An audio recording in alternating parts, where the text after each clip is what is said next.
Welcome back to my channel. ఈరోజు మన ఛానల్లో రెసిపీ ఏంటంటే ఇంకొక స్నాక్ రెసిపీతో మీ ముందుకు వచ్చేసానండి. పిల్లలు అప్పటికప్పుడు ఏదైనా స్వీట్ కావాలి అని అడిగితే ఇలా చేసి పెట్టండి. చాలా చాలా సింపుల్గా అయిపోతే టేస్టీగా ఉంటుంది. ఇక దానికోసం అయితే ఫస్ట్ ఒక బౌల్ తీసుకొని 1 కప్పుతో గోధుమ పిండిని తీసుకున్నాను. అందులో ఒక పించ్ ఆఫ్ సాల్ట్ వేసుకోండి. ఏ స్వీట్కైనా కాస్త సాల్ట్ వేసుకుంటే రుచి చాలా పెరుగుతుందండి, అలా వేసుకోండి. అలాగే ఒక పెద్ద స్పూన్తో 1 స్పూన్ అయితే కనుక నెయ్యి వేసుకొని మొత్తం అంతా బాగా కలిపేసుకోండి. నెయ్యి ఒకవేళ లేకపోతే ఆ ప్లేస్లో ఒకవేళ బటర్ ఉంటే బటర్ వేసుకోండి, లేదంటే ఆయిల్ నార్మల్ ఆయిల్ వేసుకోండి. అదంతా బాగా పిండిలో కలిసిపోయేటట్టు కలుపుకొని తర్వాత కొంచెం వాటర్ వేసుకొని చపాతీ పిండి ఎలా అయితే కలుపుకుంటామో అలా కలుపుకోవాలి. అలాగే ఈలోపు మీకు చిన్న రిక్వెస్ట్ అండి, మన ఛానల్ ఇంతవరకు ఎవరైనా సబ్స్క్రైబ్ చేయకపోతే ప్లీజ్ అండి సబ్స్క్రైబ్ చేయండి. వీడియో నచ్చితే లైక్ చేయండి, మీ ఫ్రెండ్స్ అండ్ ఫ్యామిలీ మెంబర్స్కి షేర్ చేయండి. ఇక్కడ గోధుమ పిండిని కూడా వాడుకోవచ్చు, లేదంటే మైదా పిండిని కూడా వాడుకోవచ్చు. మైదా పిండితో అయితే టేస్ట్ చాలా బాగుంటుంది, కాకపోతే హెల్త్ పరంగా ఇష్యూస్ ఉంటాయని చెప్పి గోధుమ పిండిని అయితే ఇక్కడ తీసుకున్నాను. నేను వీడియోలో చూపించిన విధంగా చపాతీ పిండిని ఇలా బాగా కలుపుకోవాలండి, స్మూత్గా రావాలి. అలా అయితే మనం చేసే రెసిపీ చాలా స్మూత్గా క్రంచీగా భలే ఉంటుంది. అలా కలుపుకొని దాన్ని సైన్ పెట్టేసుకుందాం. నెక్స్ట్ అయితే ఏ కప్పుతో అయితే రవ్వ తీసుకున్నామో అదే కప్పుతో పంచదార కానీ బెల్లం కానీ తీసుకొని దాంట్లో ఒక 1/2 కప్పు వరకు వాటర్ వేసుకొని మొత్తం పంచదార అంతా బాగా కరిగిపోయి లేత తీగ పాకం వచ్చేంత వరకు, అంటే మనకి గులాబ్ జాములు చేస్తాం కదా ఆ పాకం కంటే కాస్త ఎక్కువ అనేది రావాలి.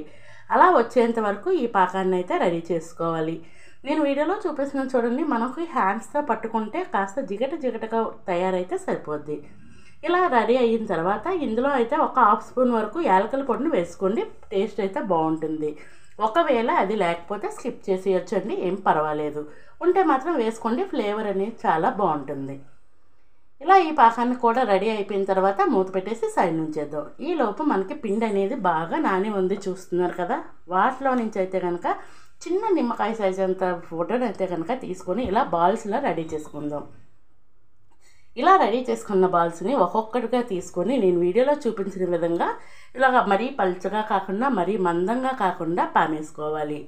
లేదు అంటుతుంది అనుకుంటే కాస్త పిండి వేసుకోండి, లేదు అనుకుంటే ఇలా చేసుకోవచ్చు. నేనైతే కాస్త పిండి అనేది వేస్తే బాగా స్ప్రెడ్ అవుతుంది కదా అని చెప్పేసి ఇలా చేసుకున్నాను.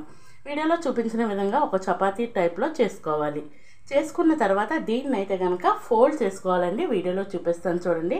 పల్చగానే మరీ పల్చగా కాదు, అలాగనే మందంగా అయితే అస్సలు చేసుకోకండి.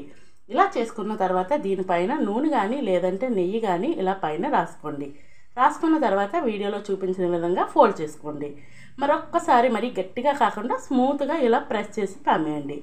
అప్పుడు ఆ లేయర్స్ అన్నీ అతుక్కుంటాయండి. ఆయిల్లో ఫ్రై చేసినప్పుడు కాస్త మరీ ఎక్కువగా విచ్చుకోకుండా అలా లైట్గా విచ్చుకొని బాగా ఫ్రై అవుతాయి. ఇలా అన్నింటినీ నేను రెడీ చేసి పెట్టుకున్నాను. అలాగే ఈలోపు డీప్ ఫ్రైకి ఆయిల్ పెట్టేసుకున్నానండి. ఆయిల్ హీట్ అయినాక 1 by 1 మనకు కళాయిలో ఎన్ని పడతాయో అన్నీ వేసేసుకోండి. వేసుకున్నాక అటు ఇటు తిప్పుతూ మంచి కలర్ వచ్చేంత వరకు వీటిని ఫ్రై చేసుకోండి. చాలా వేగంగానే ఫ్రై అయిపోతాయండి. ఆయిల్ మాత్రం మంచి హీట్గా ఉంటే కనుక బాగా ఫ్రై అవుతాయి, చాలా క్రిస్పీగా వస్తాయి. ఇలా మంచి కలర్ వచ్చేంత వరకు ఫ్రై చేసిన తర్వాత ముందుగా పాకం పట్టి ఉంచుకున్నాం కదా, ఆ పాకంలో అయితే కనుక వీటిని వేసేసుకోవాలి. వేసుకొని పైనుంచి కూడా ఆ పాకాన్ని అయితే కనుక వేసేస్తే ఏంటంటే పైనుంచి కూడా బాగా పడుతుందండి. రెండు వేడివేడిగా ఉంటాయి కాబట్టి పాకం అనేది బాగా పీల్చుకుంటుంది. ఇలా ఇవి పాకం పీల్చుకుంటూ ఉంటాయి. నెక్స్ట్ అయితే కనుక ఇంకొక వాయిని అయితే రెడీ చేసుకోవాలి. ఈ పాకం పట్టేలోపు అవి ఫ్రై అయిపోతాయి. అలా ఫ్రై అయిపోయిన మళ్ళీ ఇందులో వేసుకోవాలి. వీటిని అయితే కనుక ఒక ప్లేట్లోకి తీసుకుంటే సరిపోద్దండి. ఒక 3-4 మినిట్స్ అయితే కనుక సరిపోద్ది. పాకం అనేది బాగా పడుతుంది.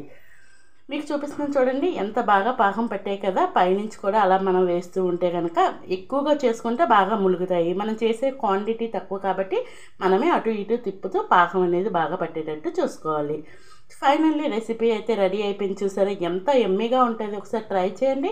సింపుల్గా రెసిపీ అయిపోతే టేస్ట్ అయితే చాలా చాలా బాగుంటుంది.